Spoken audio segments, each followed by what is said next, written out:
आंखों से अंधा बनना पड़ेगा, बहरा बनना पड़ेगा।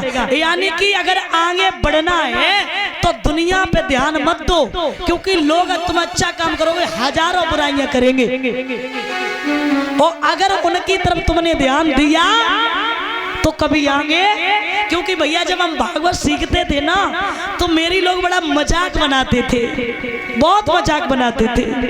देखो जो भागवत गाए लिए, जब मैं घर में हारमोनियम सीखते थे ना तो लोग हमारी बड़ा मजाक, मेरे और कोई नहीं, केवल हमारे परिवार वाले, हमारे पड़ोसी। लेकिन आज मैं कहाँ हूँ ये तो भगवान को पता होगा, याद रखना। तो अच्छा काम करोगे। एक बार ऐसा हुआ, कम से कम 100 मेढकों का झुंड था, मेढक थे। तो एक मेढक, मतलब जितने भी मेढक थे वो एक पहाड़ की चोटी पे जा रहे थे, चोटी को छूना चाह रहे थे मेढक। अब महाराज वो पहाड़ की चोटी बहुत ज्यादा ऊंची थी, नहीं पहुंच पाए। एक गिरा, दूसरा गिरा, तीसरा गिरा, यानी कि सब गिरते गए। एक रह गया, वो चढ़ रहा है। जब एक जाता है तो लोग कहते हैं, वो और मेढक कहते हैं कि अरे मर जाएगा, क्यों जाएगा, देख हम गिर गए तो तू कहां से चढ़ पाएगा। तो वो भी गिर जाता है। यानी कि धीरे धीरे 99, यानी कि 100 मेढक थे तो 99 नीचे गिर गए, एक रह गया।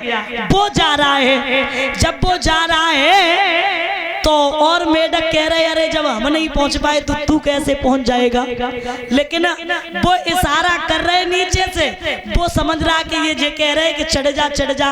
अब इसमें कारण क्या था, उसने एक दिन पहाड़ की चोटी को छू लिया। उसमें कारण ये था कि वो कानों से बहरा था, उसे सुनाई नहीं देता था। तुम अच्छा कार्य करोगे तो महाराज दुनिया लाख बुराई करेगी, उनकी बुराई पर अगर तुमने ध्यान दे दिया तो तुम कभी आगे नहीं बढ़ पाओगे। प्रहलाद ने कितनी मुसीबतों का सामना किया, कितने कष्टों को झेला, तब भगवान की प्राप्ति हुई। ध्रुव ने कितनी मुसीबतों को झेला, तब भगवान की प्राप्ति हुई। क्योंकि लिखा है अग्नि में जलायो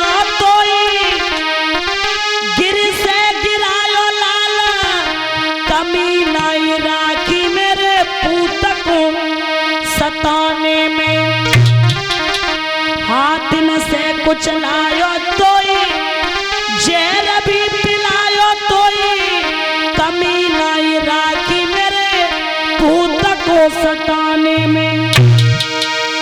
गिर से गिरायो तोई, समुद्र में पिघलायो तोई, और कमी नहीं राखी मेरे पूत को सताने में। ध्यान रखना कितने कष्टों को झेला प्रहलाद ने, लेकिन अंत में भगवान ने दर्शन दिए और भगवान ने किस प्रकार रक्षा की। प्यारे श्रोता बंधु, तो प्रहलाद ने अपने पिता को छोड़ दिया, इधर ध्रुव ने माँ को छोड़ा और भरत ने परिवार को छोड़ा, तब भगवान की प्राप्ति हुई।